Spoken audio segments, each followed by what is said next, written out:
Naantok ako guys, promise. Muli kami magkakasama ni Kuya Eli at Nob. Halos isang taon ko rin hindi nakasama si Kuya Eli. Pero pagkamat noon, pagkakaibigan ay mananatiling magkaibigan. Tama. At sa mission natin ngayong araw, ang pagbabahagi muli ng ating tulong para sa mga kabayan nating katutubo na nasa sa kabundukan. Sa bawat paglalakbay, kaakibat ang mga pagsubok, ang mga mahihirap na daan, pero ito'y aming malalampasan.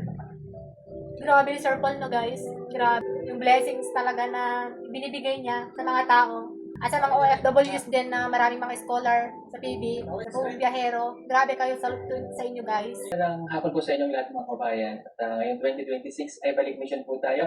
Nandito po kami ngayon sa Loreto Agusan del Sur at nandito kami sa kasama. First time po namin mga kapunta dito at kasama natin sila Kuya Elian at saka si mga bahay po yung mga katutubo. Diyan po yung ating mission ngayon na makatulong po tayo sa kanila. Kawawa naman mga katutubo no guys. Paano na lang pagbaha? At may kasakay tayo na sasakay. Live ng mga Sa ilan sa kanila, Ay, buti na lang andun si Kuya Eli, no? asinto sa kanila, Ah, iyak pagrespeto at pagkakarosa.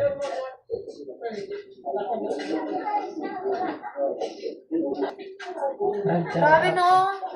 Nakakaano sila. Wini-welcome nila yung mga bisita. Ganda sa feelings. Kung ramdam mo yung kan nila. Hindi naman kami nahirapan sa pakikipag-usap sa kanila at nang mailahad namin ang aming pakay, ay binigyan kami ng permiso na makapasok at makapag-ikot sa kanilang nasasakupang sitio. Wow, grabe Sir Paul. Salamat po. God bless. Thank you. Parang wala na pa ano. Okay, sige po. Parang gusto ko tuloy sumama sa mga ganyan.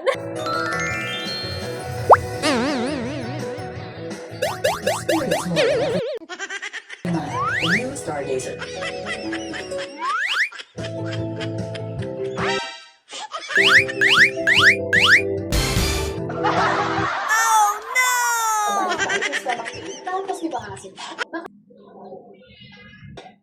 So, yun kasi yung respeto po na kailangan natin gagawin palagi. Kaya, dito sa napaksagrado po nitong lugar na ito. Yun nga, speaking of respeto, nakikita natin kahit noon pa man si Sir Paul, di ba? Masyado siyang respectful. Respeto talaga siya sa mga katutubo. Yung una pa lang, di ba, pagpasok mo sa bahay, tatanggalin mo na yung slipper mo or shoes mo. Hindi gaya sa ibang ano na, sige, pasok mo na. Pinapasok na. Di ba, parang ganun. It's a sign of respect kasi yung ganun. Ano man ang klase ng tahanan mo or bahay na papasukan mo, respeto lang ba? Naman talaga yung nakapasok po dito.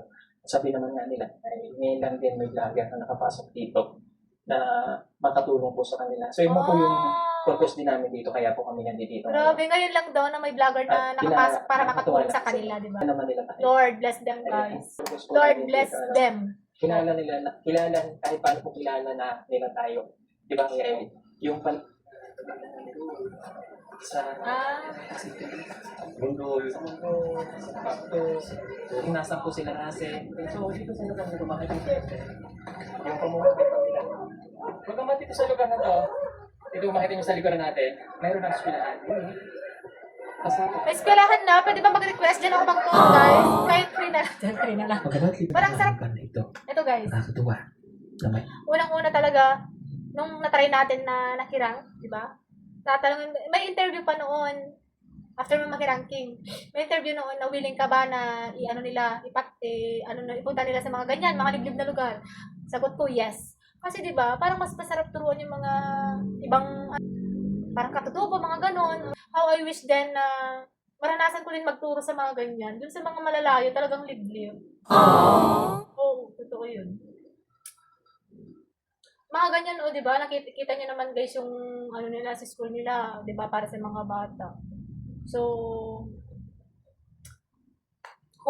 still hoping and praying na dyan man tayo ipunta or mga ganito man tayo ipunta ni Lord, kahit napakalayo, di ba? Sige, go lang.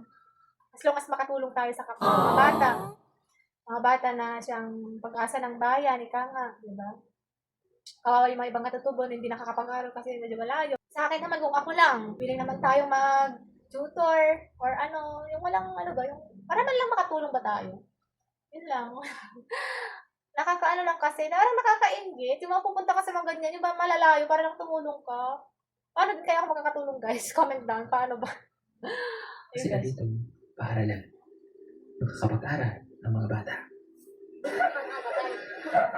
Dito na namin napagmasdan ang itsura.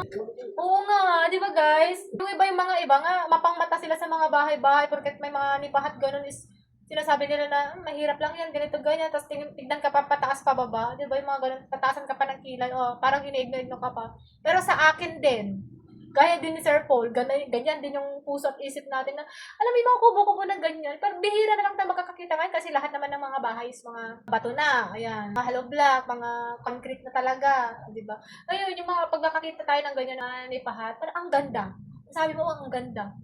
Hindi yung maganda na, sa mata lang, pero kasama yung feelings, kasama yung, basta lahat, maganda. Wish ko din na sana, mas magandang bumalik na lang ako sa ganyang bahay. Ganon. Or tumira sa mga ganyang bahay kasi tahimik. Simple man lang mga ganyan, at least man lang, diba? Parang, ang sarap mamuhay. Tahimik, or, basta, iba talaga yung ganyang simpleng, pamumuhay. Kumpara ngayon, my gosh. Gaya din nung pumunta kami ng Dinadyawan ba yun? Dun sa Quirino, Isabela, or province? Quirino province yata yun. Ilang hours din kami bumahe doon. Grabe. Makikita tayo mga katutubo ba yun? Mga Ayeta ba yun? Or Ita? Ano ba yun? Basta yun. Parang, pwede bang i-stop muna natin dito? Ang sarap nilang kunan ng mga videos. Ito yung mga kulot-kulot yung hair, yung harang gano'n. Hala, ito lang yung mga, parang egg no? Kahit nasa mga cities lang tayo. Tayo pa yung parang, di ba yung mga katutubo, sila yung parang ignorant pag pupunta sa atin. Or, hindi ko alam paano i-address. Tayo din, pupunta tayo sa, hala, grabe guys, stop ko yung sasakyan nun. Yung sinakyan namin no na, sige, kuhanin natin ng video. Ang ganda. Yung bahay nila, simple pero iba yung dating. Kasi sila yung pinipicture natin, mga kulot-kulot yung hair nila, di ba pag kita? Kulot yung mga buhok nila. Ala, grabe, ito yung mga nakikita natin sa mga books. Ala, totoo pala. Harap tayo, talaga, totoo yan, guys. Ala, totoo pala. Gusto ko din yung kuhanin, parang, pag may kaibigan ka mga ganyan, di ba? Ay, gusto ko. I wish. Makapunta din ako sa mga ganyan, guys. Isa din sa pangarap ko, pero hindi ko lang kung paano. Ang ganda yung ganyan. Yung matataas yung haligi niya, guys. Pero pag nakikita po ulit natin, Fresh talaga yung ganyan. Ganyan din yung mga bahay namin noon, guys, sa totoo lang. As in, kubo lang talaga siya. Ganyan yung mga bahay namin noon, guys, kubo lang talaga siya. Tapos, siyempre, pag mga tanghali na, ang sarap matulog. Alam yung, sa Ilocano is duwag, yung parang may sala, parang ganun yung tawag doon. Yung may, yung sa kawayan niya, hati-hati. May kontingan, doon yung parang napagan, doon ka matutulog, sarap patulog, unan lang, tapos papasok yung mga hangin doon sa silong ng bahay, di ba? Tapos papasok. Libre aircon. Deserve nilang din matulungan. Ayun pa rin po yung mga sinabi. Yun nga sabi nila, guys, di ba? Ito ang ganito. Dami po ito na. Nakakatakot lang yung ganyan pag lalo ng mga bata pag lalaro ng mga Lalo posporo, na sa mga lighter. Kapag nakikita pa rin ako ng ganitong mga tahanan, talagang namamangha pa rin ako at kaganda ng pamumuhay nila dito na natigil sa Alam niyo yung kung bakit nasasabi natin or namin, halimbawa din sa akin, na maganda. Kay Sir Paul, sabi niya, nagagandahan siya. Kasi, di ba, ang simpleng bahay, pag tignan mo, may mga kwarto-kwarto, di ba? Kahit simple lang na mo, may kwarto, may sariling lutuan, di ba? Parang ganun. Alam niyo guys, ang bata tayo, gumagawa din kami ng mga ganyan ng bahay-bahay lang ba? Pero ang sarap. Nabalikan. Oo nga, parang ang saya talaga, pamumuhay ng ganyan. Sa pinagi sa katabang Itipad na bahay. So, grabe ka, Sir Paul. Ikaw talaga yung binigay ni Lord bilang magbigay ng tulong, mag-share ng mga biyaya mo na nare-receive mo sa mga tao na nangangailangan, which is deserve talaga ng mga katutubo na matulungan. So, maraming salamat po sa lahat po ng sumusuporta ng Pugong Biyahero, lahat po tayo guys. Malaking tulong po yung pag hindi natin pag-skip sa mga ads nila. Oh, di ba? para sa ganon, siyempre, sa pamamagitan ng panonood po natin sa kanilang mga vlog, yun po yung ano din na kahit man lang yun yung ambag natin as mga supporters ng Pugong Biyahero, di ba? Kaya lahat po tayo magtulungan din kahit nasa mga malalayo tayong mga lugar. Tulungan natin si Sir Paul at yung PB team para sa ganun maipabot or magkaroon din sila ng para sa ganun. Yun nga, siguro guess yun ang ibig kong sabihin.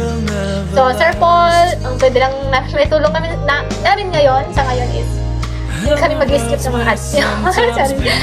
Ayan po, Sir Paul. Ayun lamang at sana God bless po. Gabayan ka po lagi or gabayan po kayo lagi ng Panginoon sa patuloy na pag-share ng mga blessings sa mga taong nangangailangan. Sa mga politiko dyan. Siguro naman, bakit hindi nyo itry manood sa mga vlog-vlog? Hindi po kayo mga vlog-vlog mga yan. Doon kayo doon yung tutukan yung mga taong nangangailangan ng tulong. Diba? Kasi naman, nakauta tayo ng kaban ng bayan. Diba? Isa naman, imbis para sa tao, pinubulsan mo lang para sa pansariling interes nyo. Ayun, so marami pa tayong gusto sabihin. So hanggang dito na lamang po ang tayo inaantok na kasi the whole day talaga, kahapon pa hanggang ngayon, hanggang ngayong gabi, wala pa talaga tayong tulog. Din lamang po, maraming salamat. God bless you. Shout out po sa mga OFWs po at lalong-lalo na po sa mga nagpapabot ng tulong sa Pugong Biyahero. Ako nun din nagpapasalamat talaga kasi feel ko Sir Paul, di ba? As avid fan ng Chris Pao, ng Pugong Biyahero. Thank you so much po sa pagtulong ng TV team. Lalo na din po sa mga nagkakaroon ng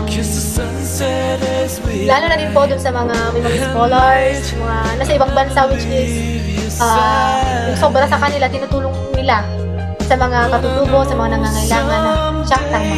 Sabi nga nila, kung anong blessings na ma-receive mo, bigay ka. Kahit konti, huwag na ipon yan, nadami. Lamang po maraming salamat and God bless you all.